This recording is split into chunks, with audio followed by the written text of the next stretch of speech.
everyone, welcome back to Steps and Stories with Shashi. ඉතින් අද යමුද මාත් එක්ක නෙල්ලිගල? හෝ මේ අපි හැමෝම දන්න නෙල්ලිගල නෙමෙයි. මේක තමයි සාගල නෙල්ලිගල පුරාණ රජමහා විහාරය. මේක පිහිටලා තියෙන්නේ කුරුණෑගල. ඉතින් ඔයාලා කුරුණෑගල දඹුල්ල පාරේ ඇවිල්ලා තල්ගොඩ පිටිය හන්දියෙන් මාතලේ පාරට යද්දි තමයි ඔයාට මේ පන්සල හම්බ වෙන්නේ.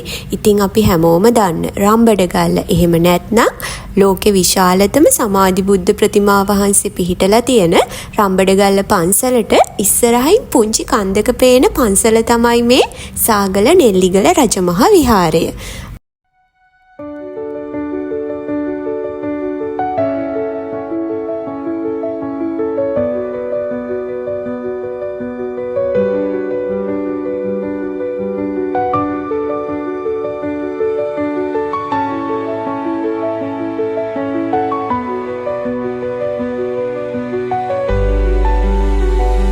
රම්බඩගල්ල පන්සලට යන්න කලින් අපිට හම්බ වෙනවා පුංචි අම්බලමක්. ඒ අම්බලම ගාව පාරෙන් හැරිලා තමයි මේ පන්සලට එන්න තියෙන්නේ. ලොකු වාහනවල නම් එන්න අමාරුයි. පොඩි වාහන එන්න පුළුවන් උඩටම. මේක ඇත්තටම අපිට මුළු වටපිටාවම ලස්සනට බලා ගන්න පුළුවන් පුංචි සුරංගනා ලෝකයක් වගේ තැනක්.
ඉතින් මම මේ පන්සලට පුංචි සුරංගනා ලෝකයක් කියලා කිව්වේ මෙන්න මේ හේතුව හින්දා.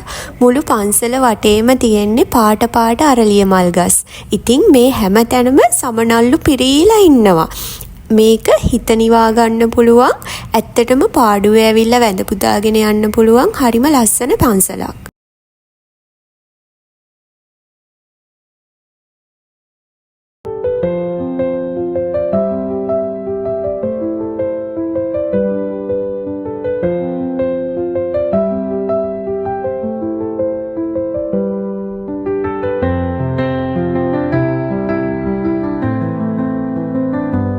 අරලිය මල් විතරක් නෙමෙයි පන්සලට යන පාර දෙපැත්තෙම බෝගන් විලාස් තිබ්බා.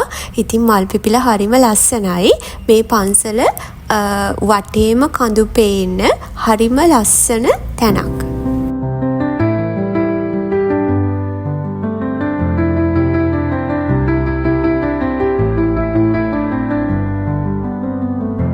ආරංචි වුණු විදිහට මේ පන්සලේ තමයි තියෙන්නේ වයඹ රණවිරු සාම මහා සෑය. මන්නම් හිතන්නේ ගොඩක්ම දේශීය සංචාරකයෝ අතර ප්‍රසිද්ධ නැති තැනක් තමයි මේ සාගල නෙල්ලිගල පුරාණ රජමහා විහාරය කියන්නේ. ඔයාලත් කුරුණෑගල පැත්තේ ආවොත් රිදීගමටත් ගිහිල්ලා රම්බඩගල්ලටත් ගිහිල්ලා මේ සාගල නෙල්ලිගල රජමහා විහාරයටත් එන්න අමතක කරන්න නම් එපා.